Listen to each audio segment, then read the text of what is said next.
Welcome to Fanboy and the Hater, a podcast hosted and produced by Mike Hall and Jim Harris, where we discuss the best and worst in movies, TV, and pop culture. Edited by Jim Harris. And music by Mike Hall.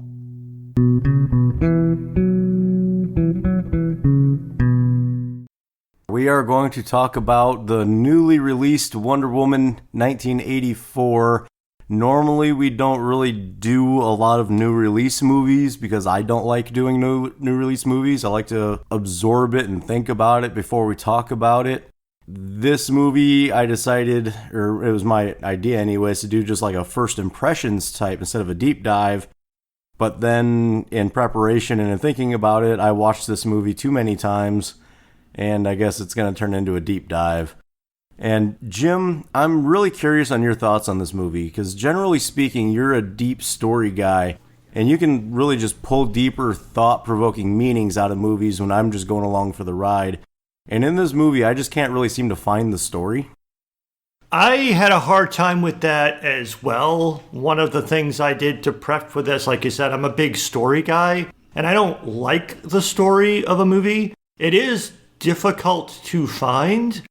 But even the story that it has doesn't follow its own rules. It's not very logically consistent. It's not very coherent.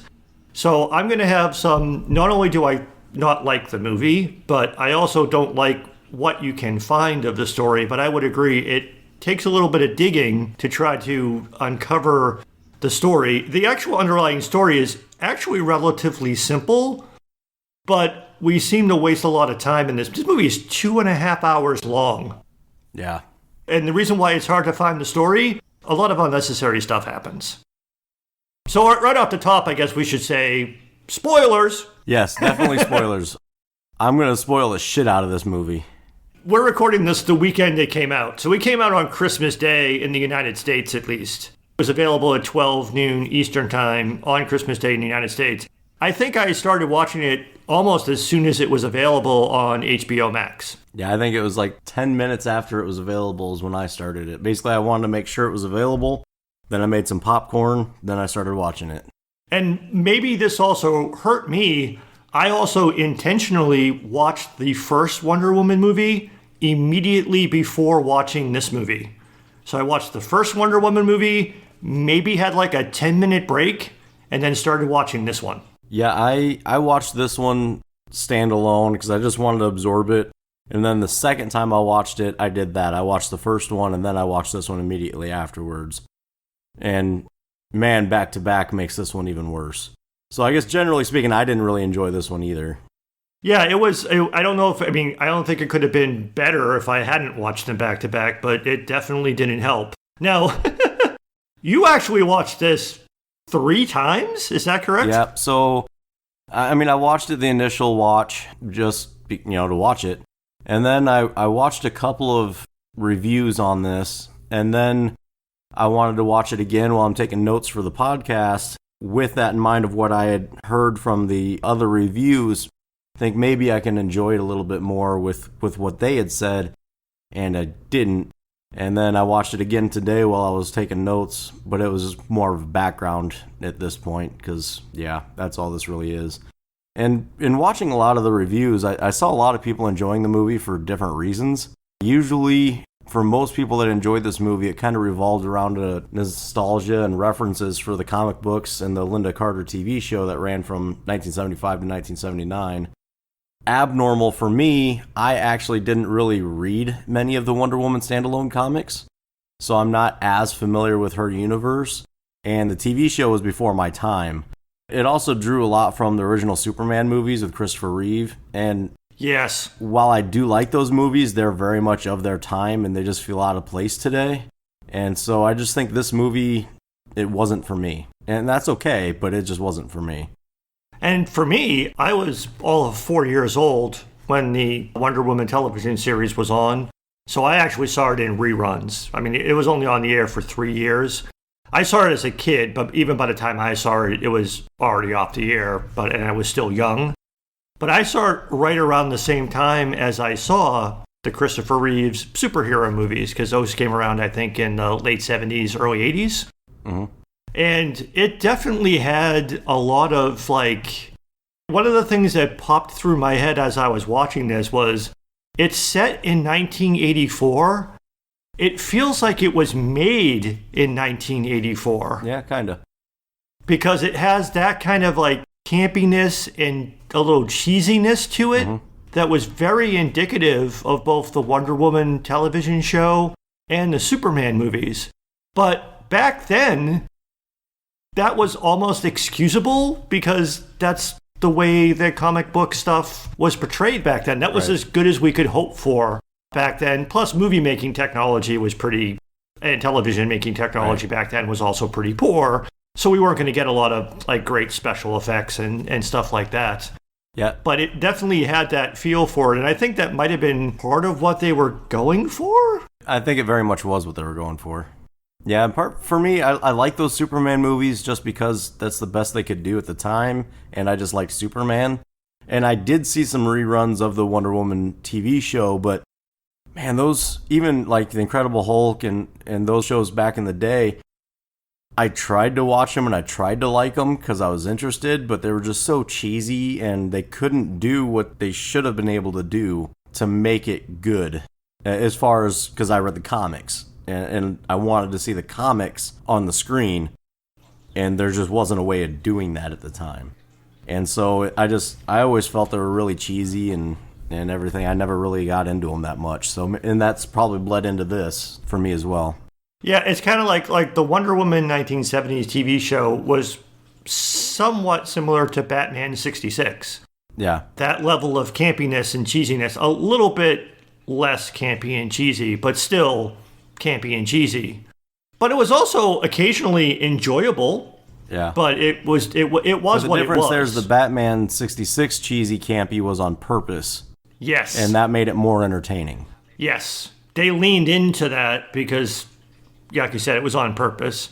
The Wonder Woman 75 series, the original, Incredible Hulk series, and some of the Superman movies of the time, is like, it wasn't intentional, but it came out that way. I mean, looking back now, it seems very campy and cheesy, but even at the time, it felt a little bit like that. But again, also, back then, superhero movies, I mean, they still are sometimes not held in very high regard anyway. They definitely were not held in high regard back then. No one was expecting either of those shows or some of those movies to be good.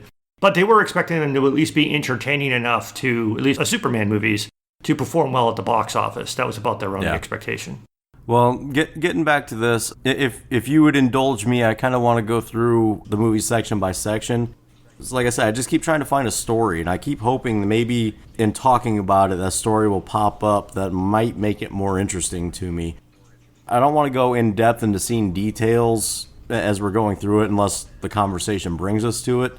Because if you're listening to this, you've seen it already, so you know what I'm talking about. So, the opening scene with I'm calling the Amazonian Games, which is a nice spectacle, but really it seemed ultimately pointless to me. Yeah, it was.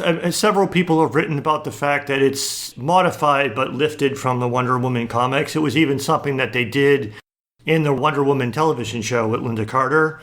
They changed it a bit, but this was actually, for me, the only good part of the movie. It was cool to watch.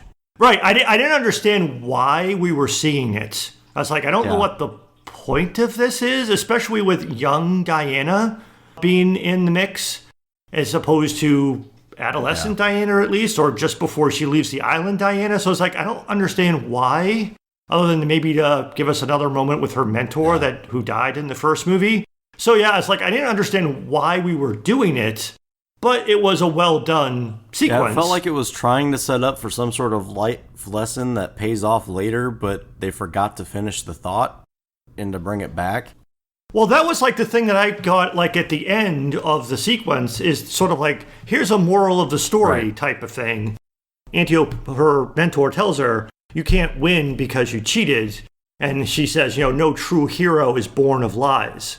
So it's like, oh, okay, so there's some like moral of the story, don't cheat, don't lie type of thing. And we get some weird statue of a woman who looks like what we had seen of her dressed in gold in a trailer and stuff.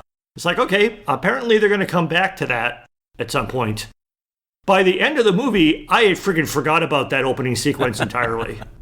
But that was about the only part I can look back and say, you know what, that part was at least, although I don't know what it was supposed to achieve, but it was at least well done. Yeah, I mean, it set the theme of the movie as being about truth, and that cheating to win is dishonest to yourself and others. But they don't really, truth keeps coming up verbally, but that's about it. Yeah. I did also just almost immediately was like, wait a minute. Diana at that age is the same Diana at the beginning of the first one, about the same age, when she wasn't allowed to train yet. She wasn't allowed to train until she was closer to a teenager. Right, so she wasn't badass yet. At the very least, she wouldn't have had the bow skills to be able to do this stuff. So I think they kind of forgot what they had done a little bit. Yeah, like the story from the comics, and which I know very, very little of, and the story from the Wonder Woman television show is, it was actually set right before Diana leaves the island, and her mother didn't want her to participate in the game, so she actually participates in disguise. Yeah, I know that one. Yep. So that was, but again, in the comic book and in the TV show, it's adult Diana about to leave the island. It's not child Diana who doesn't have skills yet. Right, and that's yet. not just a game, though, in that one. That one is whoever wins this gets to be the representative of the Amazons. Yes. That's why she fought so hard to win that.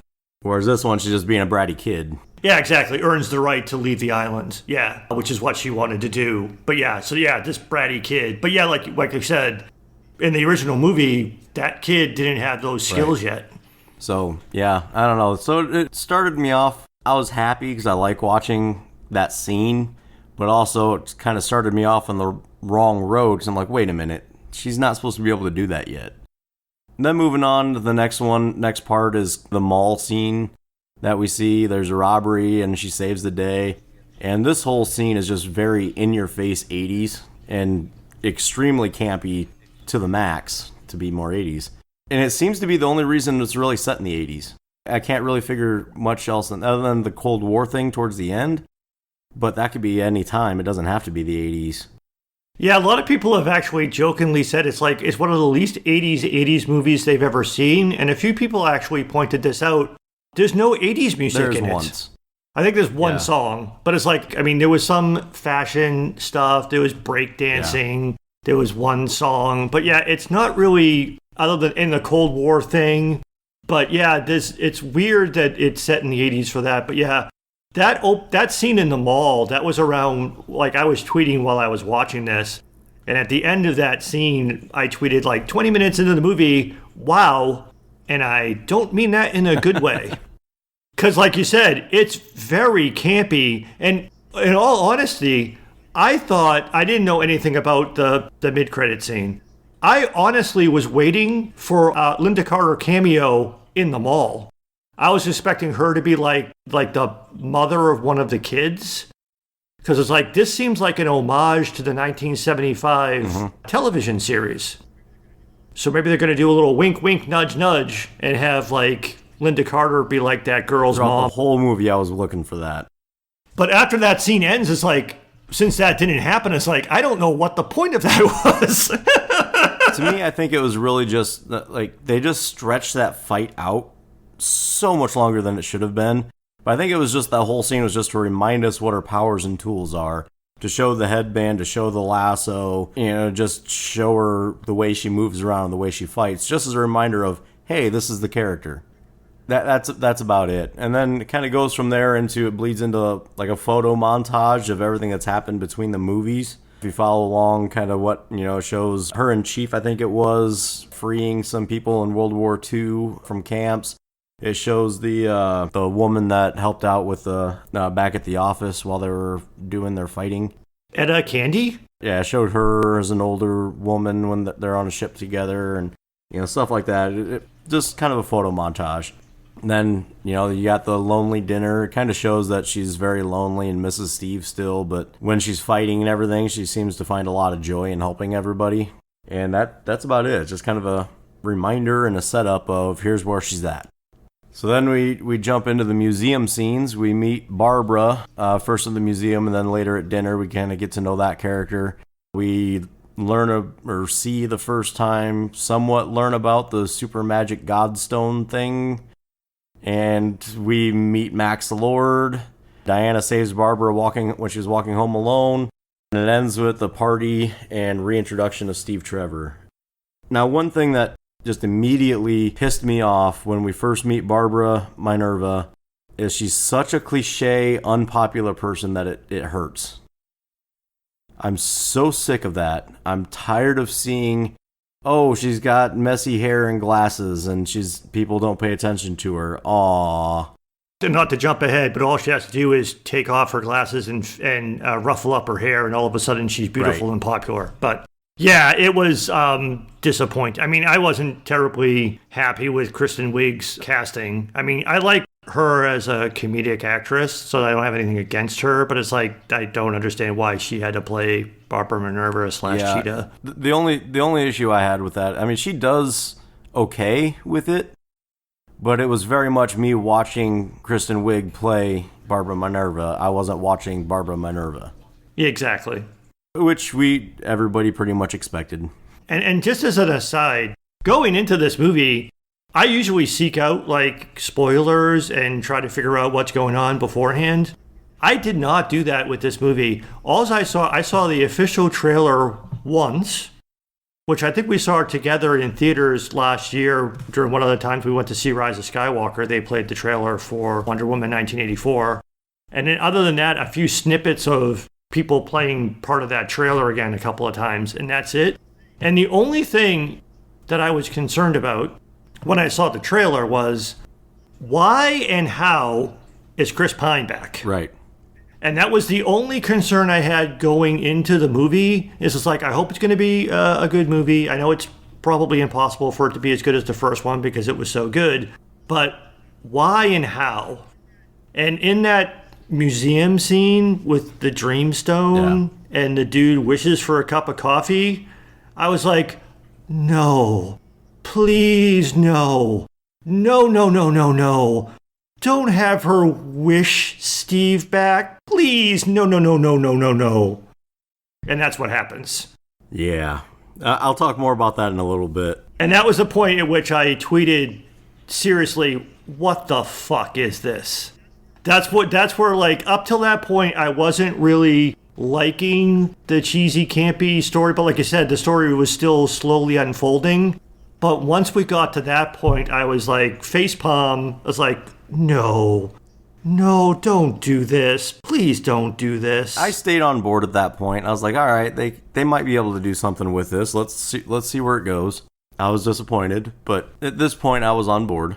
I do want to quickly talk about, too, that the scene when she's walking home, in particular, and there's a bunch of other parts of the movie that kind of bring this up, but I think this movie was really punching home the point of, and it shows a lot of examples of how men, even when well-intended, when they approach or compliment women, they don't really realize that it comes off at best creepy and annoying and at worst threatening, especially when attractive women who have to deal with it all day, every day. I kind of liked, but then kind of like what you say about Family Guy jokes, how they kind of beat it to the point of, okay, do we have to keep pushing that button? But yeah, I do like that they pointed that out with examples instead of just saying it. And I also do like the fact that they also softened it or made it more realistic that the guy was also drunk. He was a dick, right? But he was also a drunk in that scene. Dick. But then if you, like, throughout the movie and a lot of those scenes, both of them, like, guys just keep trying to talk to them as they're just walking by and stuff like that and keep saying things to them just as they're walking by trying to mind their own business. Right, and they have to keep saying, no, thank you. So yeah, but yeah, like you said, they beat that drum a few too many times. I don't know, maybe they needed to. I just wanted to bring that up because in all the reviews that I've watched so far, nobody's really talked about that, which surprises me because I think that's kind of for me anyways, one of the biggest takeaways from the movie. As you mentioned, Barbara's transition after her witch, other than strength and balance, is just basically she combed her hair and put on different clothes, took off her glasses. Yeah, that was ridiculous. I'm tired of that. But I do want to take a little bit to talk about Max Lord and that character. Okay. He's introduced here. He's very flamboyant and everything. And I've heard a lot of people say that it's an obvious inspired by Trump. And that's might be why it was in the 80s. As a crazy-haired, failed businessman that wants everything and pushes to appear successful and lavish. But actually, no, he wasn't actually based on Trump. He was actually based on a character from the 1987 movie Wall Street, Gordon Gekko, with a little bit of Lex Luthor from the 78 Superman mixed in. Yeah. I mean, he was definitely, I didn't see him as Trump, but he might have been Trump-like. He was a con man, but I didn't see him as inspired by Trump. I've seen a lot of people say that he was obviously a mirror image of Trump, but I didn't see that right away either. No, because he cared about his son, kind of, sort of. Valid point. But no, I saw several people make that analogy, but it's just like, no, he was kind of like a stereotypical 80s businessman. Greed is good, the Gordon Gekko thing. So yeah, I didn't like the character or the quote unquote acting of Pedro Pascal in the character. I kind of enjoyed the acting, but I didn't really like the character that much either. And when they're talking about whether he was inspired by Trump or inspired by the other character, why wasn't he inspired by the comic book character? That's my question. Yeah, exactly. It's like, why wasn't he inspired by the character he's actually playing? I'm not super familiar with that character, but I did look up that his power is actual telepathic persuasion. Why did they even have to, if they're going to use that character, why do they need the Dreamstone? Why not just have him have the powers he has and make the movie based on that if you're going to use him? Yes, exactly. It was Yeah. Yeah. So after that, we get to the Welcome to the Future, Steve section, which is kind of commingled with Barbara exploring her transition. So which we kind of get into what you were saying before. You know, Steve comes back. She wishes him back, and instead of just coming to life, he takes over a random guy's body for some reason. Yeah, I wrote this down. His soul is quantum leaped into another guy's body, to use another 1980s reference. Kevin Smith, that was his reference too. But at first when I thought it was like, oh, this is going to be really bad, they made Steve's watch like tremble in like Diana's apartment. And I thought she was just going to like walk in and like the watch was going to be missing from the mantle. And then she turns the corner and Steve is just standing there. But no, they quantum leap him into some rando dude that doesn't look like him. And initially Diana doesn't even acknowledge that it's him until they do the whole watch thing. I wish we had more time, blah, blah, blah. Replay of the end of the first movie. And then Diana magically sees that it's him. Yeah. Even though later we see that when he looks in the mirror, he still looks like that guy because he is literally quantum leaped into that guy's body. And here's where a lot of people's like, oh, isn't this such a great romantic love story? Diana basically uses that other guy as a fuck doll and essentially rapes him repeatedly through the movie. Well, we don't know how many repeated. But they definitely spend one night together. They had sex and Pop-Tarts a lot in that dude's apartment. I was like, yeah, she's straight up raping a dude. Yeah, that's super romantic. And not only that, she knows it's not Steve. It's another guy. She knows what she's doing. She's fucking straight up raping the guy and apparently sees absolutely no moral quandary with it whatsoever. And not on top of that, she sees him at the end again, and then just kind of keeps looking him up and down like, yeah, you know. Yeah, I used you as a fuck doll. Yeah. It's like, what the fuck was that? The whole scenario with Steve coming back in somebody else's body is just awkward and weird. And you can't help but think about it throughout the whole movie. And what happened to that guy's life? Like, he was just gone for a week or however long this goes on. Yeah, exactly. Like, his family never came looking for him. No one was ever concerned. And he apparently, like, disappeared or something. His job or anything like that. Or the fact that they were putting that dude's life in danger because it wasn't him. It's like, yeah. And even at the end, not to jump ahead, but even at the end when they decide they have to stop doing this, at no point does it ever enter into the equation, well, I'm kind of like hijacking some other guy's life. It's not even really me anyway. That never even like Comes up, yeah. is touched upon at all. It's not. It's like, what the fuck is this? And the thing that surprised me about this is like, very few people are talking about this. I saw a lot of people talking about at least the rape part got talked about a lot, but Yeah, this is where it went from cheesy and campy to fucking straight up creepy. And the whole thing that you were talking about earlier about isn't it kind of a somewhat positive message about the men who verbally abuse or come on to women and maybe not knowing that what they're doing is wrong as kind of a good message? There's no fucking good message you can take out of the rapey fuck doll scenario. there's actually, as a couple notes later, there's actually quite a few not good messages in this movie. I think they inadvertently put into it. Yeah, about to say, I'm going to come back later too when we get back to like the storytelling stuff. I've heard most people talk about how good this movie is by talking about its underlying message while ignoring how it tells it. But there are several disturbing messages in the movie, but that's the one that I find the most disturbing. On a positive side, though, this whole section kind of mirrors the first movie, but reverse roles, which was kind of entertaining. It was entertaining, but I didn't find it as entertaining as people's like, hey, look, he's the one who has to do the fashion show, and he's the fish out of water who doesn't understand the world that he's in now. That was done more organically and less over-the-top comedically. It was done for a purpose in the first movie. She couldn't walk around dressed like an Amazonian warrior in 1918. She had to put on, quote-unquote, normal clothes. And she did a little fashion show thing, but it was more practical. And this one, it was more of a, wouldn't it be funny if, and then they took it on way too long. And it was ultimately unnecessary. Exactly. Yeah, put on a few more fanny packs and parachute pants. That was funny. It's like, why? Why are we doing this? And then, I guess going into Barbara and her transition, she, realizes she's strong and goes to a gym in very 80s style and starts lifting weights, and don't know, I've never seen yet anybody else that caught this, but the part where she picks up the big bar over her head and then drops it, and the end of it breaks, just snaps and rolls off to the side, because I'm pretty sure it was made out of foam, and they just left it in there. I don't know if anybody else even caught that. I saw that it broke off, but I normally would think was like, when powerlifters do that for real, it just bounces. I saw that as more of, it wasn't just so much that she dropped it, she kind of like threw it into the ground while she was dropping it, and her super strength broke it. It was still stupid. I did notice that, because I was like, how come it broke? It's like, oh, I guess maybe she's so strong she even breaks it when she throws it down. I might have bought that if the next one over had actually fallen off of it as well, and if there was some kind of noise when it broke.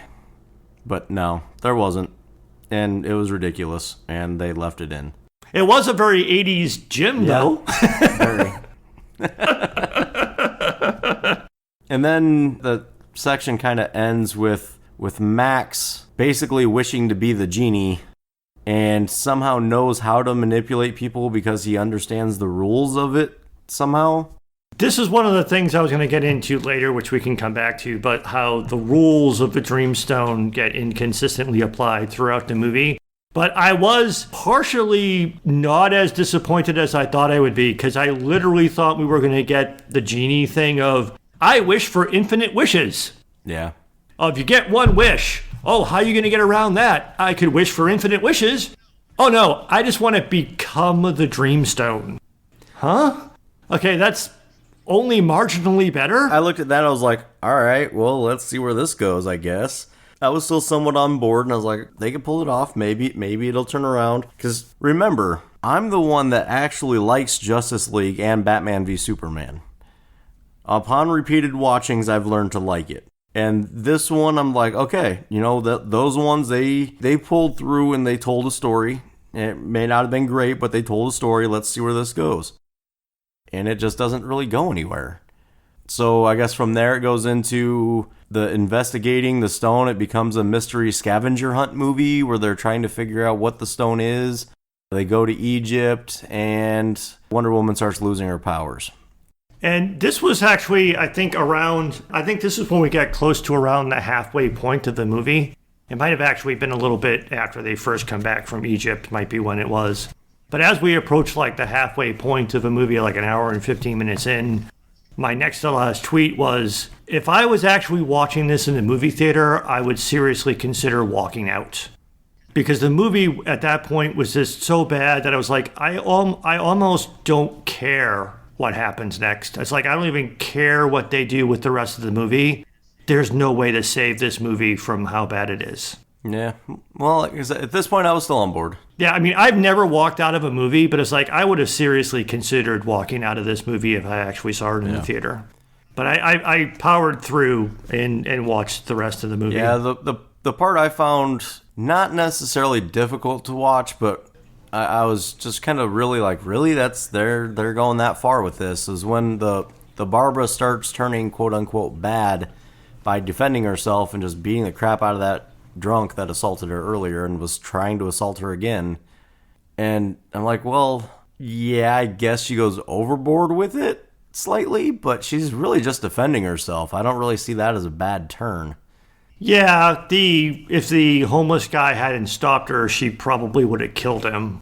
Maybe. But yeah, that was maybe. But yeah, that was a weird... Again, I guess I'll just come back to it later because I want to be able to point to lots of things throughout the movie. The whole idea of the way the Dreamstone works and how its rules are applied is very inconsistent and doesn't really follow its own Yeah, I want to talk rules. about that. I want to talk about that later too. So yeah, at this point, it was kind of... I'll just let you keep going.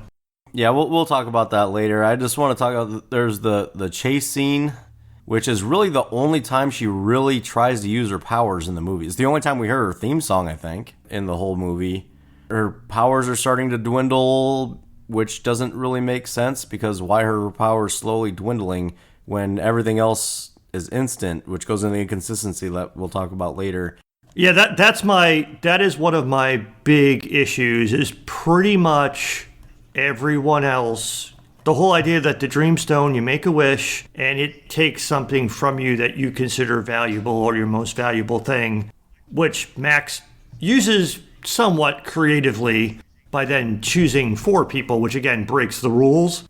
But the idea that it was an instantaneous effect for everyone else except Diana, she gradually loses her powers. There was also kind of she gradually loses while Barbara gradually gains, and it was weird. It didn't make sense. I don't know if it was Barbara gradually gains or she just really hadn't tested the limits of her power yet. Too. But yeah, Diana gradually losing them was bad. I don't want to bring this up at this point, but one of the other things that annoyed me about the movie, just because you mentioned that scene, the lasso. Yeah, I have that on later too. It is incredibly overused in this movie, but that scene that you're talking about when she lassos like the bullet or the artillery round that's about to kill Chris Pine was one of, not the only, because the lasso is used to such ridiculous effect in this movie, but that was one of the first times that I was starting to see it's like, really? It gets worse from there. But that was one of the first times that I was like, the Lasso of Truth has a purpose. It became basically her primary weapon throughout the vast majority of the movie. Yeah, in the first movie and Justice League and such, they're pulling from the more of the New 52 version of the character that primarily uses the sword and shield. And in this one, they're reaching back to early days Wonder Woman. And again, I would like to point out on this point too that when she tries to save those kids, she kills those kids. Oh yeah, that was my immediate response too. It's like those kids. They hit their heads on the concrete. They're gone. Yeah, she didn't shield them with her body. It's like she fucking face planted them into the concrete. They're dead. And other consistencies that I caught a little bit the first time because I was like, well, that just seems out of place, but maybe I just missaw. And then throughout the section, I kept seeing it changing. Was at the very beginning of the scene when after they buy the car and they're trying to chase them down, various windows are open then closed in that car. When she's looking at Max Lord from inside the car, all the windows are closed. But then when Max Lord is looking back at her, the back window's open and she's holding on to it from the inside, reaching out, holding on, but her window's closed. But then it switches over and then both windows are open, and just every time the camera changes to a different angle, different windows are open or closed. And I don't know why I noticed that, but I did, and it drove me nuts. Yeah, and that was I think that was the first scene where we started to see that her powers were dwindling. And it didn't immediately click to me that was what was happening. Because I was like, this is kind of turning into somewhat of an underwhelming action sequence. And why isn't she like easily taking care of these guys? Why is she struggling so hard to push these vehicles? Yeah, exactly. Why is she hiding underneath the vehicle from being shot at? It's like, and then it clicked afterwards, like, oh, that's what they were showing, is that she's becoming less powerful. Yeah, it didn't hit me until a little bit later. I was thinking, because they really show it when she loses her grip on the lasso when she's swinging to save the kids. I was like, oh, maybe it's just because she got hit in the shoulder and she's not used to pain. I don't know. Yeah, the fact that she was like all bloodied and stuff, and like Steve, because at the end of that scene, he was like, "You're not doing well." It's like, yeah, she's like usually not that bloody, or if she gets bloody, she heals pretty quickly. It's like, oh, something's happening with her doing whichever Superman movie where Superman lost his powers type of thing. Oh, okay, that makes it a little bit better, but it was still rather under. I'm torn. I'm glad they showed us instead of just telling us, but I kind of wish they'd have told us to make us understand a little bit. But then again, if they'd have told us, we would have been like, well, how do they know? And I don't know. I don't think there was a way to win on that one. There wasn't. And that was also one of the first scenes, again, that the lasso jumped into my mind. There's many more examples of this earlier, but this was, I think I actually said out loud, she's the friendly neighborhood Wonder Woman. I've got a joke like that coming up. Because she's basically swinging around on the lasso like she's Spider-Man swinging around, because she tries, like she said, she saves/kills those kids. But even like earlier in the movie, it made me flash back that I was like, was that why she was at the mall? She's just hanging out, stopping robberies at the mall? She's the friendly neighborhood Wonder Woman. And actually, that very first scene when she is like going through like just randomly saving people like walking down the street, that's very Spider-Man-esque. Oh yeah. But yeah, sorry, I took us off on that tangent. But it becomes brutally, for me at least, brutally obvious later when she's basically web swinging around the city. The only other cool thing about this is we actually got the invisible plane, even though I'm not too thrilled in how we got it. At least we got it. We got it, but I didn't. And how did they get the gas to go back and forth? And where did they land the plane? And why did it have to, and they went to the Smithsonian's airfield, and there was just a fully fueled jet to sitting That's what I'm there. saying, is where did they get the fuel? Yeah, exactly. It's like that. They weren't expecting planes to be taken off anyway. The rest of it, I can kind of go, okay. You know, they did show when they came back that they kind of landed in a field. So I'm like, they could probably find the same thing over there when they landed. That's fine. I'll accept that. But where did they get the fuel? And how did they find the plane again? That too. I mean, she lost the coffee cup. That was funny. At the same time, it's just like, really? This is how we're going to do the invisible plane? Plus, the only other kind of funny part of that scene was Steve Rogers like, oh, they'll never find us with the way I fly. And she's like, oh, there's this thing called radar. I don't have time to explain it to you. And then his response is, well, shit, Diana. Yeah. Which for me was like, yeah, this is a stupid movie. Well, shit, Diana. So if I was listening to this podcast right now, I would be screaming at the top of my lungs because you just called him Steve Rogers. Oh, Steve Trevor. Steve Trevor. And the reason that I called him Steve Rogers is I saw a really funny exchange on Twitter where a guy was watching this movie with his girlfriend, and his girlfriend's response is like, okay, I get it. It's 1984. He's not Captain America yet. His girlfriend thought Steve Trevor was Steve Rogers, and it was Captain America before he became Captain America, being Wonder Woman's girlfriend. That would be awesome. Let's get that movie. Where's that movie at? Yeah, let's get someone who was traumatized during World War I together with someone who was traumatized during World War II. So I think that was in my head when I said Steve Rogers, sorry. I just had to point that out because if I didn't, as a listener, it would drive me nuts. Oh, I'm glad you did, because it reminded me of that joke on Twitter.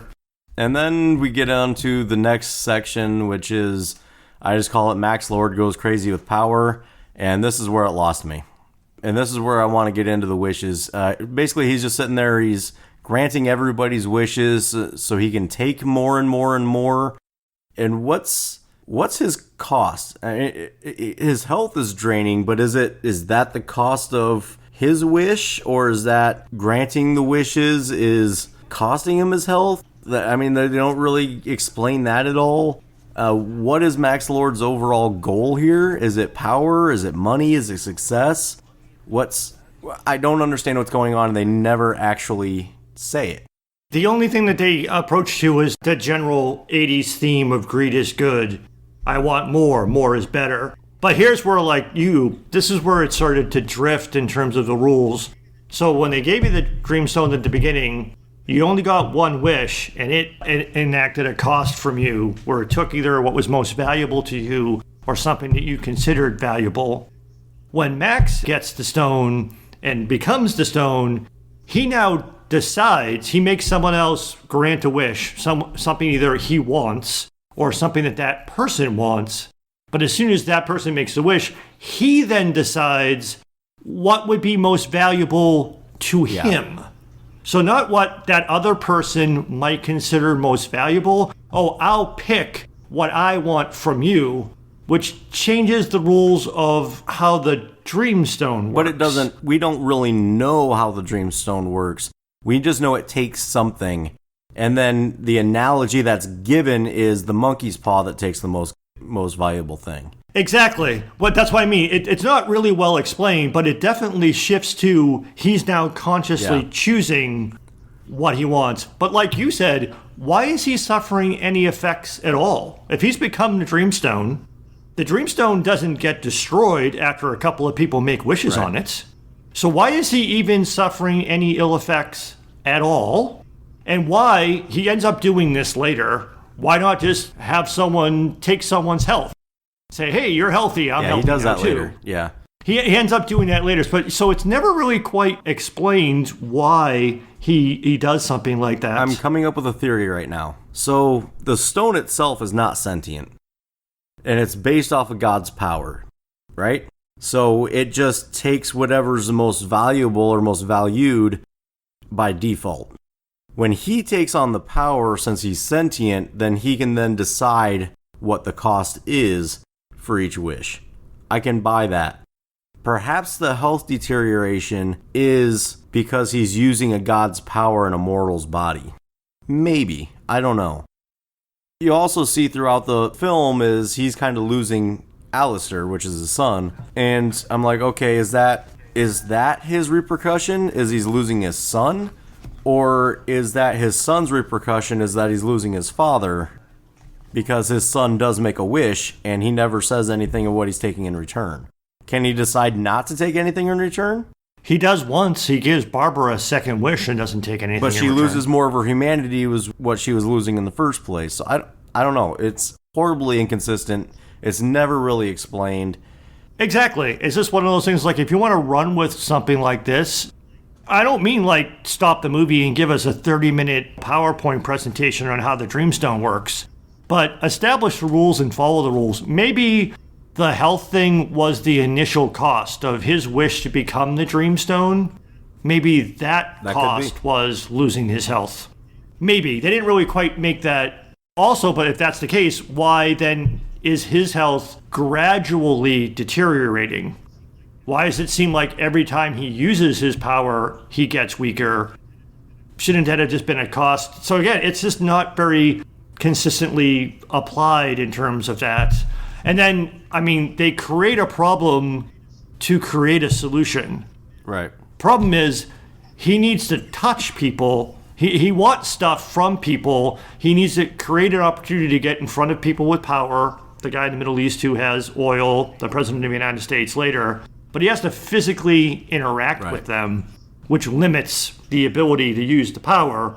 They then come up with a stupid way to get around that, but we'll get to that later. But again, this is like, it was just frustrating because that's about the closest thing you could get to a story of the movie of, be careful what you wish for. Getting what you want might not always be what you want is the closest you could get to. And the whole, I want more, greed is good, I want more, is as close as you can get to a story. Where's the end of that? Exactly. It comes to an end that's pretty stupid, but yeah, it's like, what? So yeah, go ahead. I keep taking us on tangents. There are times, like in that end scene, for instance, when he's taking on everybody's wishes, he can't reply to everybody that's given the wishes. So if he doesn't actually specify anything in return, is it just random? Yeah, I have all sorts of problems with that end scene. I'm going to come back to that. Yeah, that's where it gets We'll get back to that. And then, so at this point, a Wonder Woman is realizing she's going to have to give up Steve to get her powers back to save the day. But it's really Steve gives up being Steve. He sacrifices himself again instead of her being strong and pushing him away, which gets to another issue I've got kind of later, that it makes her weak. Yeah, I was going to go there too in terms of like the great epic love story. Is like, I actually think it's kind of cheap. It actually weakens her as a character and as a hero. Exactly. She can't be happy and fulfilled without a man. She pines, pun intended, for 66 years for Steve Trevor after he's dead. That's supposed to be seen as a positive thing? And that's the point I was going to make, is find my notes on this here real quick. And while you're looking that up, because you mentioned it, the thing that we meet before that, her and Steve and Barbara go see the shaman guy, and they find out, well, there's only two ways to stop this stuff. You have to either destroy the Dreamstone, or you have to renounce your wish. Which is when Barbara takes her true turn, because she's like, whoa, I'm not fucking... Which is actually one of the only realistic things. I'm not fucking giving up the power I just got. And Diana's like, well, if I renounce my wish, then Steve goes away. But also, doesn't the same thing happen if you destroy the stone? So it's like, what? So you can renounce your wish or destroy the stone, but when destroying this stone... So it's like, what? Yeah, that gets into something I want to talk about later, too. Again, the inconsistencies. And I don't understand. Exactly, yeah. And I have major problems with the quote-unquote conclusion. We'll get there in a minute. But I go ahead. Did you find your notes? So basically my note here is that in a movie that empowers women and is supposed to be about empowering women and is about the strongest woman in the world that is everything anybody could want to be, from a culture of only women, and still the only thing she wants is a man. Exactly. It's like, how is that a positive message? And that's... It's like this movie took about 3 steps back from the first movie. Oh yeah, I want to come back to that in my conclusion. This movie is like at the complete opposite end of the spectrum of all of the wonderful things that the first movie did. This movie just went in such a complete opposite direction on so many levels. And the way Steve kind of comes and goes away, I think it would have been better if he had not hijacked anybody's body. Instead, he just kind of reappeared, like you had said, just appeared in her apartment or whatever, wherever she lives. And then when she renounced her wish, he just kind of Thanos-dusted away. That would have been much better. Yes, that would have been much more emotionally powerful of her actually having to look into his eyes as he Thanos-dusts away. Now she's just going to randomly stalk this guy that used to be Steve for a week. Yeah, I don't know. And then that whole thing ends with her angrily running and swinging away and learns how to be a kite. Yeah, that was the other thing, too, of the immediate reversal. So she renounces her wish for Steve, and she immediately becomes superpowered. It's not gradual this time. It's immediate now. It took a gradual decline of power. Now your injuries are completely healed, and you're superpowered again. And now you're going to go fly a kite that is yourself. And when she was losing her power, it was really inconsistent, because sometimes she was still strong, sometimes she wasn't. I don't know. And this is when she becomes Friendly Neighborhood Wonder Woman. She literally web swings through the city before web swinging herself up into the sky. And somehow reaches a plane with her lasso. Which was a little too short for her to hold on to help the kids, but she reaches a plane. She did at one point, it looked like she either lassoed a cloud or simply just whiplashed it to pull herself forward. But then she straight up lassos a lightning bolt. I'm like, what the fuck is going on? Yeah. And then it's like, are you just going to let her fly? Is she gliding on air? Is she flying? It's just like, that sequence dragged on. It did, and it was confusing and didn't make sense. It's like, what is the point of this? And then as many people pointed out, it's like, oh, you know what would be a great idea? We jumped over a scene, by the way, about the president and what Max was doing. I just kind of put that all together with his just overall him going overboard. Oh, with the president stuff and everything like that. But which is also like in the White House scene is another one of the lasso can do everything. I can use it as a shield to stop bullets and all this other stuff. But the funny thing about she's like, oh, I gotta go stop Max Lord at the TV station thingy. You know what would be a great thing to do right now? I'll fly home and have a costume change. Yeah. Because obviously I need to put on the superpowered armor because not only am I already superpowered, I have to put on the most powerful armor the Amazonians have ever That doesn't worn, work. which does absolutely nothing and apparently also has wings, so maybe that's how she can also fly too. It's like, what the fuck is going on? Yeah.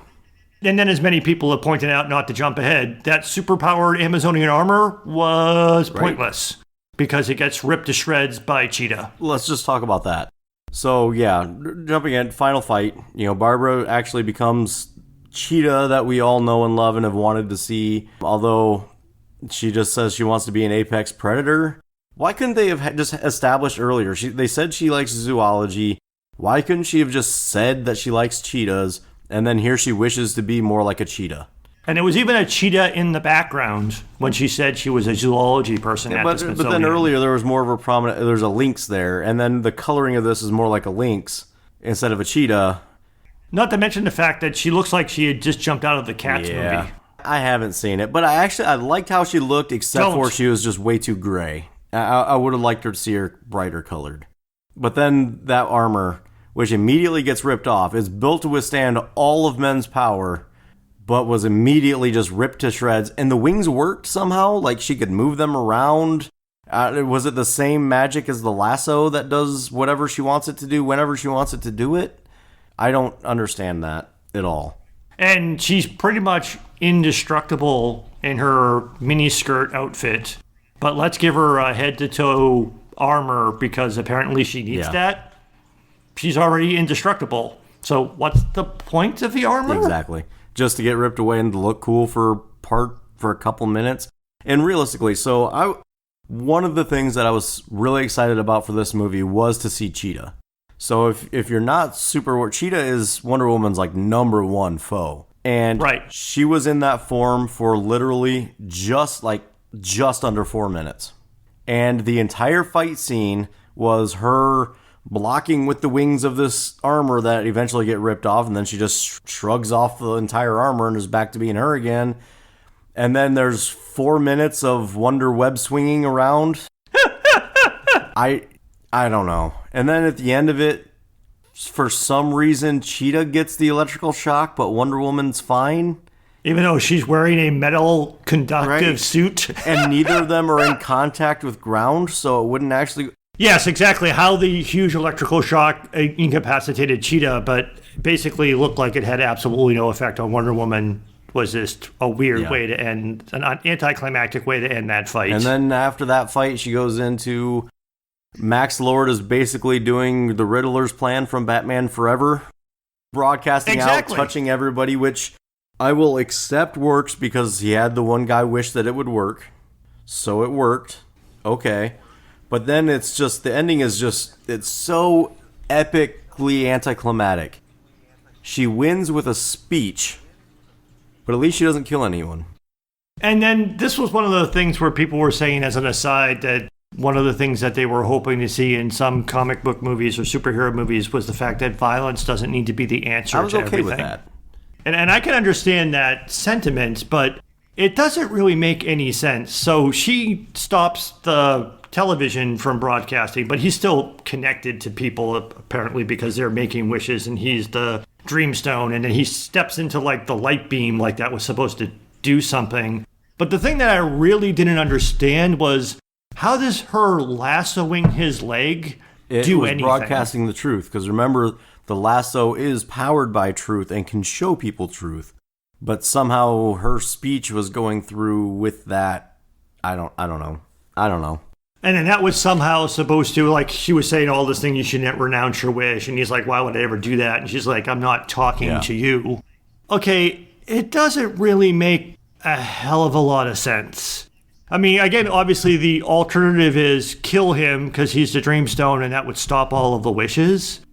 But some of the wishes were just like weird things. It's like people who like wish for $1 million would be like, no, I'm not going to fucking reverse my wish. Why would I do that?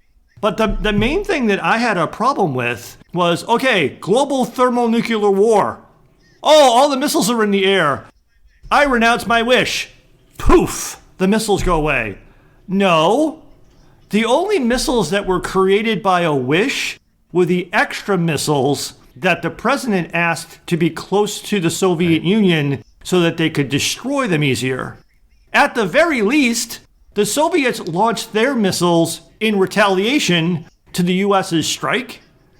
At the very least, the fucking United States should have been blown up by fucking nuclear weapons.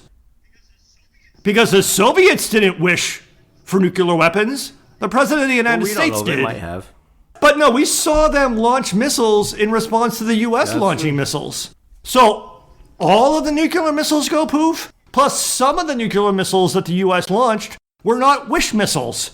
They were real missiles. The fucking missiles were flying all over the planet. Oh, we renounce our wish.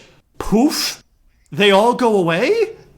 No. It's like, how does that fucking make sense? If you guys get anything out of this episode, please have it be the term wish missiles. Yeah. Yes. Wish missiles. What I'm still confused on, and I still don't understand. I've watched it 3 times and I still don't understand. Does every single person renounce their wishes? Or when Max does everything default to 0? That was going to be one of my other questions, because he eventually renounces his wish. So does his renunciation renounce everyone who wished on him? Yeah.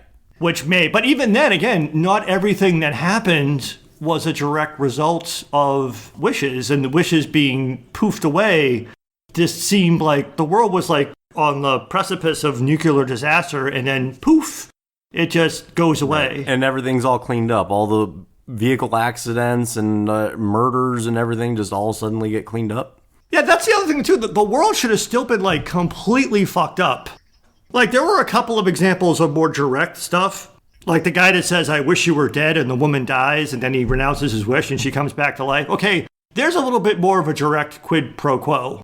But there were a lot of other people who would have, including Barbara, I'm like, why would Barbara renounce her wish? Why would she want to give up her power? Did she lose her power because Max renounced his wishes? It's like, I don't quite understand how this works. It's also, for me, this whole idea of just renounce your wish, which a lot of people like go into like the underlying like story of the movie of, greed is bad and wanting to do things out of, you made a wish out of that you were greedy or angry or selfish wish that had some unintended negative consequences. Oh, that's okay. You can just renounce your wish and it's all better. Yeah. What? Fuck off. The first movie had what I would call consequential storytelling. There were real risks and sacrifices in that movie. Bad things happen that can't be avoided. They save a village, and then that village gets gassed and all those people die. Steve Trevor, almost called him Steve Rogers again, Steve Trevor sacrifices his life to save everyone. And undoing his death undid one of the consequences of that first movie. But what kind of a fucking message is this? Oh, you wanted to kill somebody, but if you call him Mulligan, it's okay. No, you still wanted to kill somebody. You still did a lot of bad shit. Like, why the fuck does Marine One fly Max back to get his son? Why isn't that motherfucker arrested and put in jail? They wouldn't be following his orders anymore because he renounced his wish. So why the fuck is he get a helicopter lift from Marine One and we get a happy ending for him? The dick who basically almost destroyed the entire fucking world gets to go rescue his son and say, My bad. I'm a bad person and a bad daddy. I'll try to be better. That's a good message. Do people realize that it was him that was doing it all? Would they remember? Again, the rules aren't explained. Right. When the wishes get renounced, do we forget who wished the wishes for us? Yeah, I don't know. Plus, it's just like, what? And also the whole thing of like the renunciation. People renounce their wishes, right? And the missiles go poof. And in other places, like you said, it seemed like some of the destruction that was sort of an ancillary effect of the other wishes magically goes away. When Diana renounces her wish, does it just undo Steve? So wouldn't that mean that Steve never came back? She never reunited with him? She would not remember that happening because it never happened? So what's the consequence there? What happened to the invisible plane? Let me finish this thought here. So she acts greedy and selfish, ruins a man's life, uses him as a fuck doll, and rapes him. But it's okay because she renounced her wish, so it's okay now. No! She still did a morally repugnant thing. Renouncing the wish does not forgive that. It's like, what the fuck is the people saying that this movie has a wonderfully positive message? What the fuck are you talking about? This movie is fucked up on so many levels, especially its message. It's a terrible fucking movie, but if you want to talk message, this movie is fucking horrible message-wise. That kind of leads me to, there's one point that I was making about this movie is just villainizes wanting more. Basically saying be happy with what you've got. But then they make that point with a very empty and boring movie. But also another point that I just thought of too is this is a movie villainizing wanting more in, excess, made by people that make millions and millions of dollars for playing make-believe. Exactly. I don't know, man. I don't know. I mean, you would think that this major world event too that they just created that occurred in 1984, wouldn't everyone be like really concerned about Wonder Woman now? It's like, can we trust her? That leads me to another point that I brought too, though, is so Batman vs Superman. They established he flat out said, "You haven't been seen since World War I. Where have you been?" Right. But then this. No one remembers what happened in 1984? And nobody remembers the whole streak of her going around doing stuff, saving people?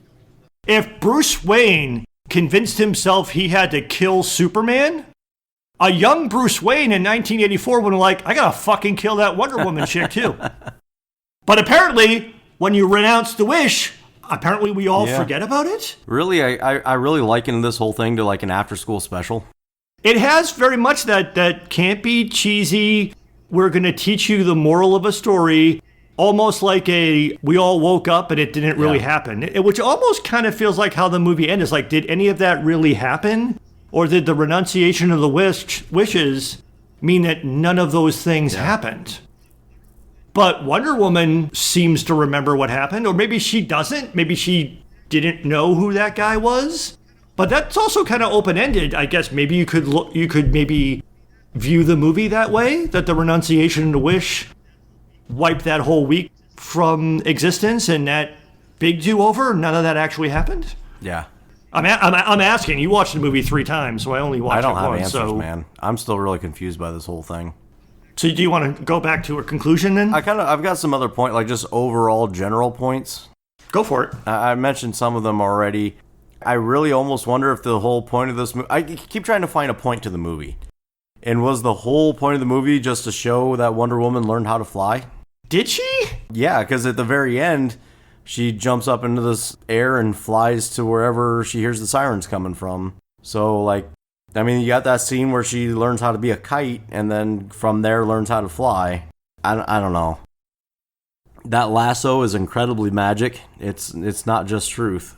Like you were saying, it seemed to just be able to do whatever she wanted it to do whenever she wanted it to do it. It's a Swiss Army lasso. And it does everything. Apparently a bungee lasso, because it can just reach really far if she swings it hard. It doesn't make sense. Maybe there's something in canon that explains that I just am not aware of and they haven't touched on in the movies.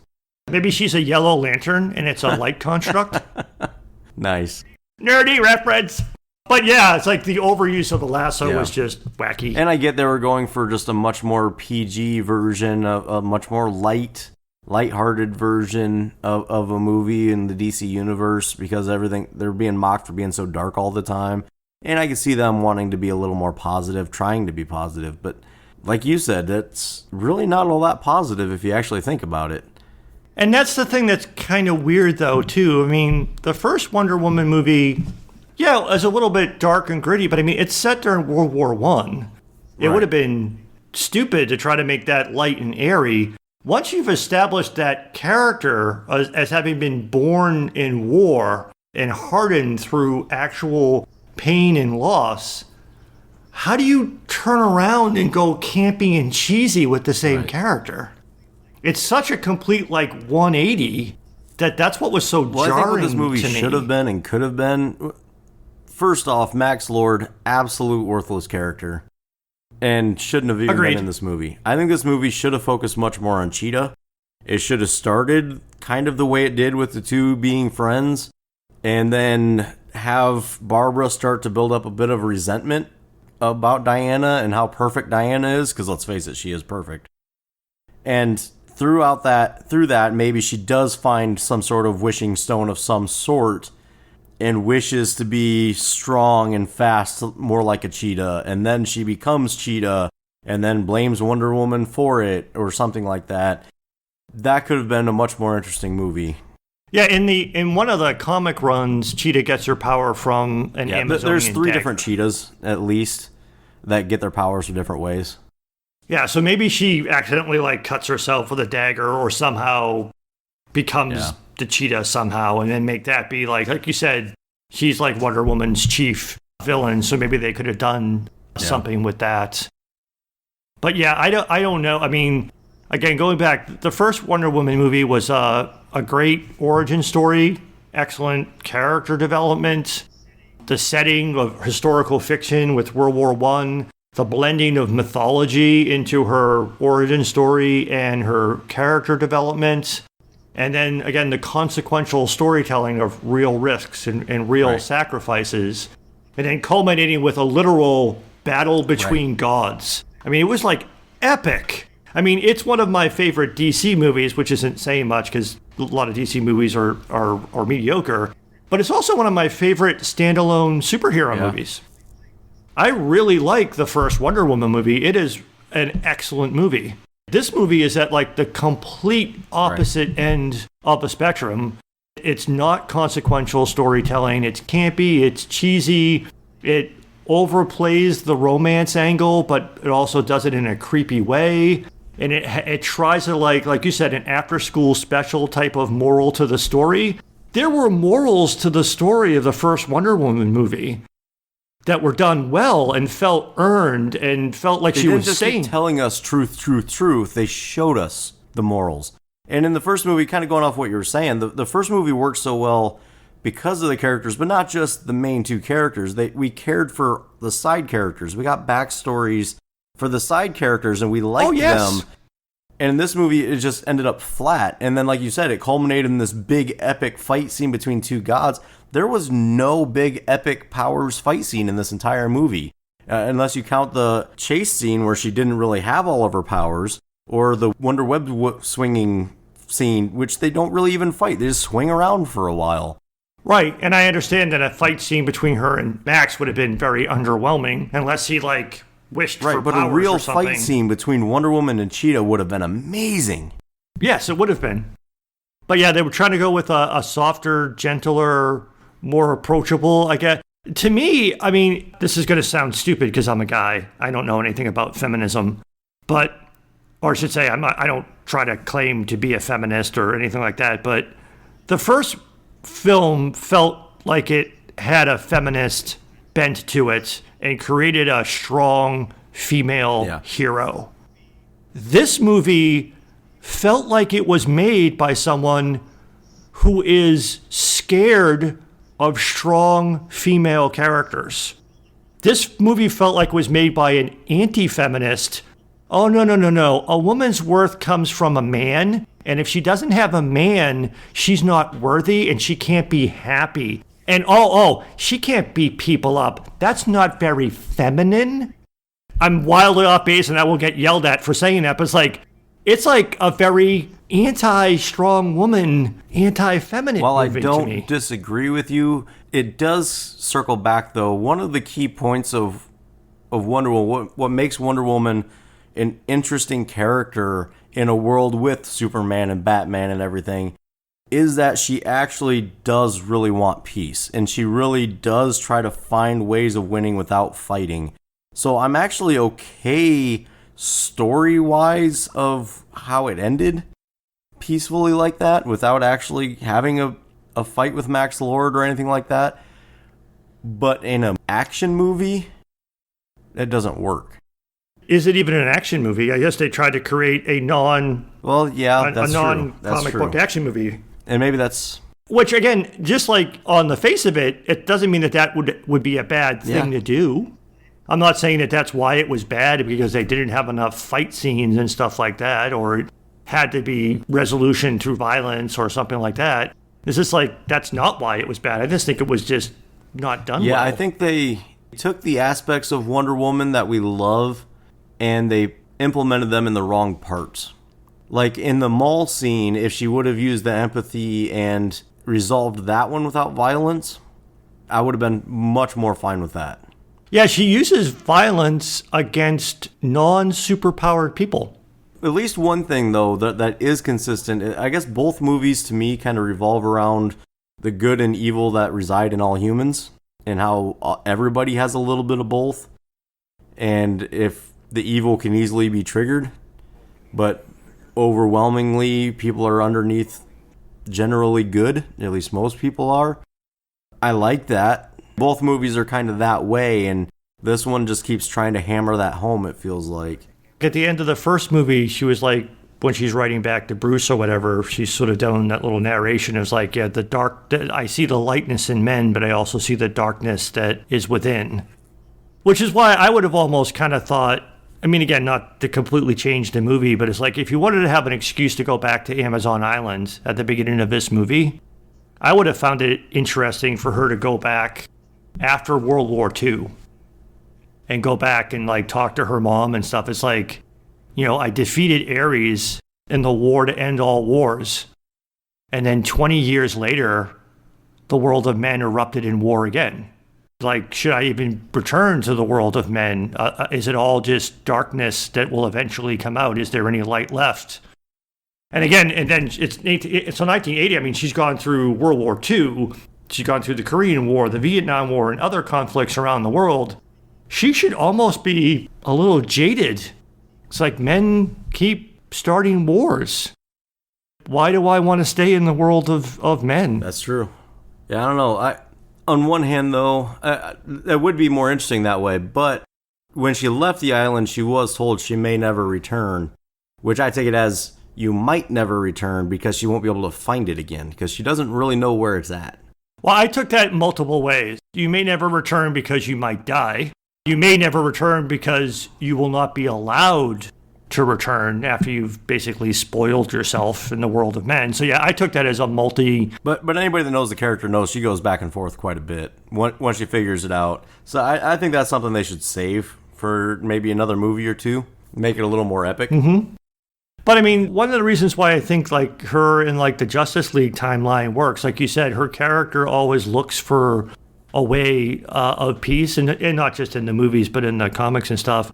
I think that comes a little bit from the sadness of seeing so much of the darkness in men and being so world-weary and war-weary that she really would like to help people find another way. She grew up in an area where nobody fought each other other than training, and they were training to defend themselves, not to fight war. And then she goes into the world and just sees how everybody treats each other. She comes from an area where everybody respects and treats each other happily and good. And then she goes into the world and everybody's just such a dick to each other. But at the same time, she also comes from a place where they are preparing for war almost all the time, but too. in defense. In defense, but I mean, they are militaristic. I mean, they also are academic as well. But yeah, you're right. She comes from a very peaceful place, which again, in part, you could play up on this. Because it's all women. Yeah. Want to blame dicks. The world of men. I think that's what the first one was trying to say. So yeah, it's just like, obviously they could do lots of other things in the timeline or whatnot. But yeah, the bottom line for me, again, is I thought that this was just a terrible Wonder Woman movie. I agree. I think it's a bad movie in and of itself. I think, again, some of the things that we talked about, just the bad storytelling and the way that the themes were really well developed, and at times it was hard to even latch on to what the actual story was. But just as a Wonder Woman movie, it's terrible. Probably just a bad movie in general. But it's just so incredibly disappointing when compared to the first one. I mean, obviously, I'm not going to say that it's one of the worst DC movies and one of the worst superhero movies I've seen. It's not the worst. There are a lot of bad DC and superhero movies. But even in the bad ones, there at least usually there's something that I can enjoy. There's only a couple of superhero movies that I don't even want to see again. Like, I didn't really care for Batman v Superman or Justice League, but there are parts of those movies I can enjoy. Yeah. There's no part of this movie I can enjoy. Yeah, I don't know. That upon my first viewing, you've watched it 3 times now. I never intend to watch that movie again. Upon the first viewing, my immediate response was, wow, that's one of the worst superhero movies I've ever seen. After watching it a couple more times, I'm like, oh, it's still not good, but I can see where people might enjoy it. So that kind of actually brings me to do you have a metaphorical rating? I tried to come up with one, but I really... Why don't you go first? Maybe something will come to me. So my metaphorical rating to wrap things up here is I'm giving this an American Idol. It's a lot of people seem to enjoy it. It's got good messages to it. It's got some entertaining parts. But overall, it just isn't enjoyable to me because I don't think I'm the target audience. To me, it feels like just a bunch of scenes kind of cobbled together to be somewhat coherent. But once it's over, it's just kind of left hungry. And that's it. I had no feelings. I've said many times, whether or not I walk away smiling determines whether or not I liked the movie. And when this got over, I was just like, okay, I guess I'd grab some food and go to bed or something. I don't know. Yeah, that's all I got, man.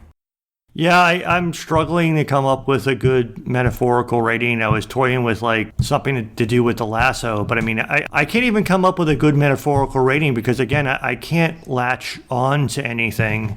There are some good intentions. Again, when I read some positive reviews of people who were also being spoiler free and listening to them talk about the underlying themes of the movie, about, greed and selfishness and being careful what you wish for, and the unintended consequences of only looking out for what's best for you.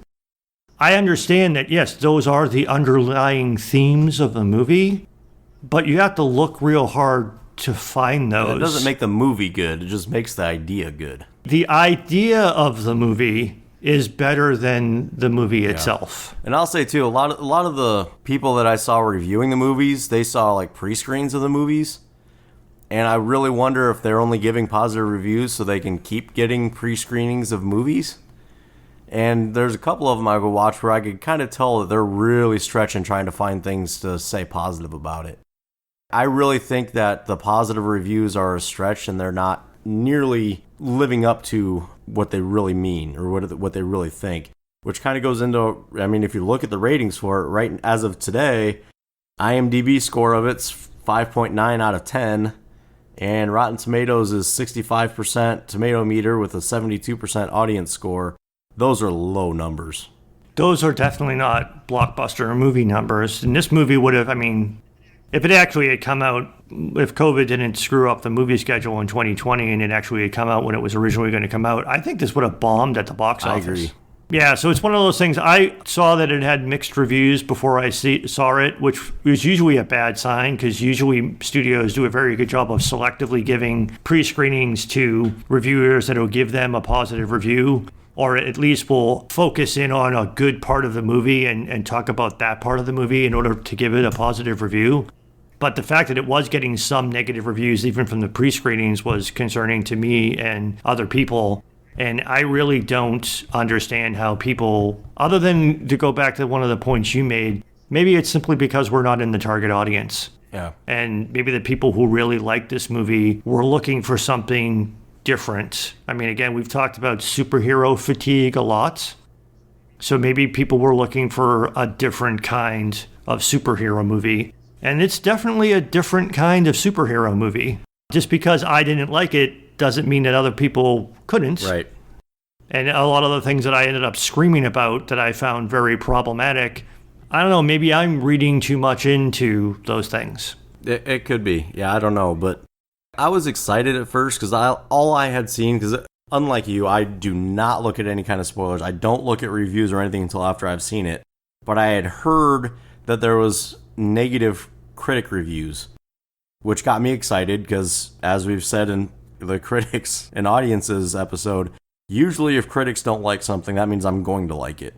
So I actually got even more excited that this might be actually a good movie.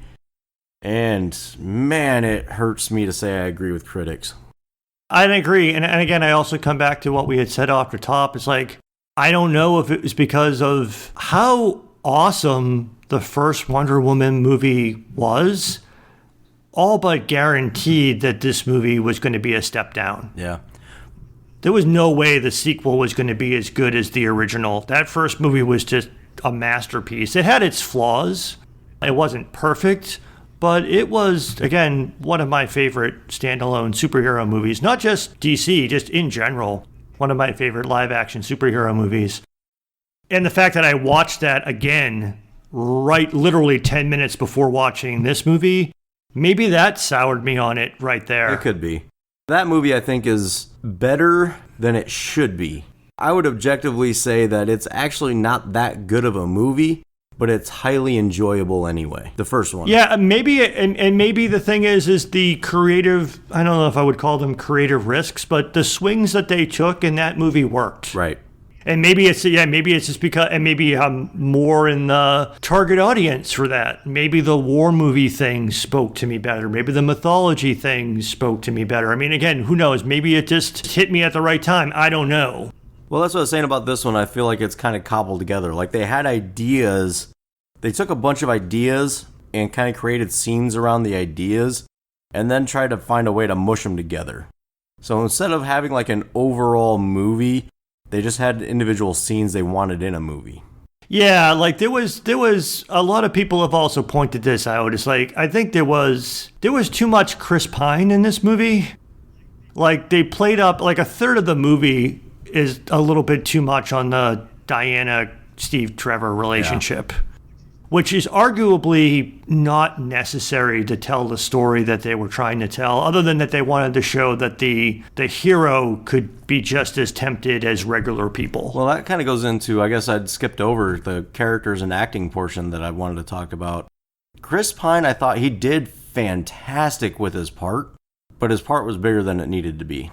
That's what I mean, is like too much of him in the movie. It's like, I don't think we needed him at all, but they could have made that less of a... Right. As far as the acting goes, though, I think he did the best job of anybody in the movie. Oh, yeah, he didn't do... Oh, yeah, I'm about to say, I don't think he did bad at what he was asked to do. I just think that we didn't need that much of him in the movie. Yeah. And arguably, I don't know, maybe if they could have just found some other... I don't know how else, again, going back to what I just said, showing that even the hero could be tempted and that the hero had to be heroic enough to overcome that temptation to show us the way. And with the speech and everything. So I guess it would kind of lose a little bit of its emotional weight if Diana was just the god above us that didn't make those kind of mistakes. Right. But if they could have found maybe a different way or a different kind of mistake or something. But yeah, that really wasted a lot of screen time for me. But like you said, it's like the movie seems stitched together. And maybe they could have found a better way to tell the story. And like you also had mentioned earlier, there definitely seemed to be a lean into the campiness of the 70s Wonder Woman show and the 80s Superman movies. Which there is an audience for that. There is an audience for that. And again, I guess, hammering this home. It's just like, the problem was it's just such a tonal shift Yeah. to do that with the same character. Like Shazam was a campy, cheesy movie, but in fairness, it's also a campy, cheesy comic character. To take Wonder Woman and have the movie that they made with the first movie that had a very different tone to it, and then try to take that same exact character and then completely change the tone so severely. I did see something where I think Patty Jenkins had said, and Gal Gadot had said, that they kind of wanted to make this movie almost as a standalone and kind of try to separate it away from the rest of the universe, which I think it might work better if you think of it that way, but it's still not entertaining to me. And that's where I was saying earlier, it's like it wasn't clearly laid out this way, but if that was kind of the implication of once Max renounced his wish, did that just poof the entire movie away? The meaning that that didn't actually happen. Yeah. That was the dream stone. Here's a dream of what could happen. What should have happened, here we go. If they're going to be drawing from the old Superman movies, what should have happened is right when he renounced his wish, we get a everything in reverse scene where everything goes back to where he made the wish, and he doesn't make the wish, and instead he gets rid of the stone. And Christopher Reeves has a cameo flying backwards to reverse the Earth's axis to bring us back in time. But no, in all honesty, if when he renounced his wish, we're back in his office, that doesn't completely fix everything because Diana already wished Steve back and Barbara did her wish. Yeah. But if somehow by renouncing his wish, we go like all the way back and like Barbara's like walking across, when Barbara runs into Diana at the Smithsonian, she drops the Dreamstone and it breaks. There you go. None of that happened. That would have been better. It wouldn't have fixed the movie, but I think that might also, to your point, that might be the other reason why this is causing me so many problems, is continuity-wise. How is this the same character in the Justice League movies? How is this the same character in the previous movie? It does feel like a standalone, pretend it's in an alternate universe. It's Earth 2 or something type of movie, not the character from the previous movie or the future movies. Yeah, this movie should have been called Wonder Woman Inconsistent. Or Alternative Wonder Woman. Jumping back real quick to the characters and acting, because I don't want to miss that. We both agree Chris Pine did a good job with what he had. We've already talked about Kristen Wiig and what we thought about her. What about Gal Gadot? What'd you think? She was reasonably good. I mean, I like her, and again, the questionable choices of her character, I already have screamed enough about that. Aside from that Steve thing, the rest of it, acting-wise, wasn't bad. I'm not sure she's really acting, but she is she personifies how I see Wonder Woman as a character. She's very charismatic. She's awesome as that role. I've not seen her in other things enough to really determine acting. Yeah, that's a good point. I don't really know her in much of anything else. So she's been relatively consistent in the portrayal of that character. So whether or not that's good acting or just she's just good at that one role, I don't know. And then let's jump over to the man who has been described by people on Twitter as both the best and worst fathers in 2020 between Mandalorian and this movie, Pedro Pascal. All throughout this movie, I was like, can you put your Mando helmet on and shut up? I mean, seriously, it's just like, I know Pedro Pascal is a good actor. I did not enjoy any aspect of that performance. I saw it as a chewing the scenery over the top. Again, probably exactly what he was asked to do, but I didn't enjoy anything about that character. So I don't think it was his acting. He did what he was asked to do. I just didn't like the character. Spot on. My notes on it was he did a great job and he was just the right amount of over the top, but I don't like the character. I think he did a great job with a character that sucked. Pedro Pascal was almost arguably also too much. There was too much Chris Pine. I would argue there was probably too much Pedro Pascal too. Right. Like you had said earlier, the Cheetah Wonder Woman, that would have been, if that character was not in the movie, it might have been a better too. But yeah, there was too much. For a Wonder Woman, it's actually kind of a little bit weird. For a Wonder Woman movie, she's in it a lot, but there's too much. The supporting characters came too much to the forefront in this movie. This movie was too much about Diana, not enough about Wonder Woman. Too much about Diana, but also not a very interesting Diana story. Like, even stupid things like, so at the end of the first Wonder Woman movie, she's working at the Louvre. That was 1918. She's working at the Smithsonian. Shouldn't have at least been like a stupid scene where like Barbara walks into her office and says, "Is that you?" And she's like, "Oh no, that's my mom. She worked at the Louvre in the 1920s after World War I. And she's the reason why I got into antiquities and stuff. And that's how I got the job at the Smithsonian." Yeah, that could be. Because obviously she's had to fake her identity multiple times because it wouldn't make any sense that she's the same Even person. though she's still using the same name.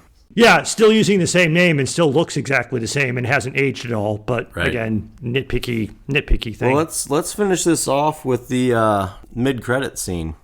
How awesome was it seeing Linda Carter? It was awesome, but it wasn't that awesome. The main thing I walked away from that going is like, so why didn't Asteria go back to Amazon Island? Well, she never actually went to Amazon Island, though. Remember, she stood behind so that they could retreat to Amazon Island, so she never even knew where it was. That's what I'm saying. Sure, she never knew where it was, so she never went back. Yeah, so she's been in Man's World this whole time. So why didn't she recognize Wonder Woman and go find her and help mentor her into Men's World and work with her? Maybe that's the next movie. Maybe. So yeah, it was like a nice nod, but it wasn't. It was like, I think as you had said when we were texting, it was neat. Then that's about it. It could have been better, but it was cool to see her. I mean, just to give her that little bit of credit, because for the 40 years she is Wonder Woman for most people. She didn't have to become like the Stan Lee of Wonder Woman movies and like show up as a cameo in every single one, but I wouldn't have a problem with that either. Yeah, me either.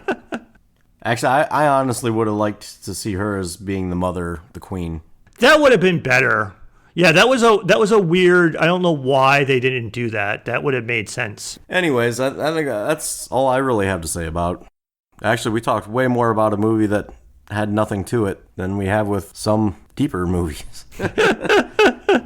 This is true. Yeah. So again, I'll just end on, I apologize to anyone I may have offended with all of the screaming that I did on some of the parts of the movie that I didn't like, because I know there is a lot of people who do like the movie. And like we've said many times on the podcast, I'm not playing the hater to try to make you hate on something. It's like I'm just sharing my negative viewpoint. If you love Wonder Woman 1984, you have every right to and see whatever you want in the movie.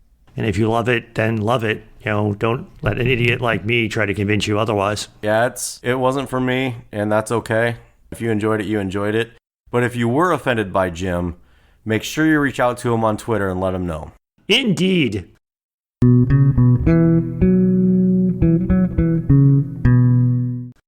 Hey, this is Jim with a closing editor's note. As I was finalizing the editing of this episode, I kept thinking about how I really didn't provide a nice, succinct summary of my views on this movie, so I wanted to throw it in at the end. My biggest issue with Wonder Woman 1984 comes down to the ugly moral dilemma that is Handsome Man. That is the actual name of the character that Steve Trevor quantum leaps into the body of.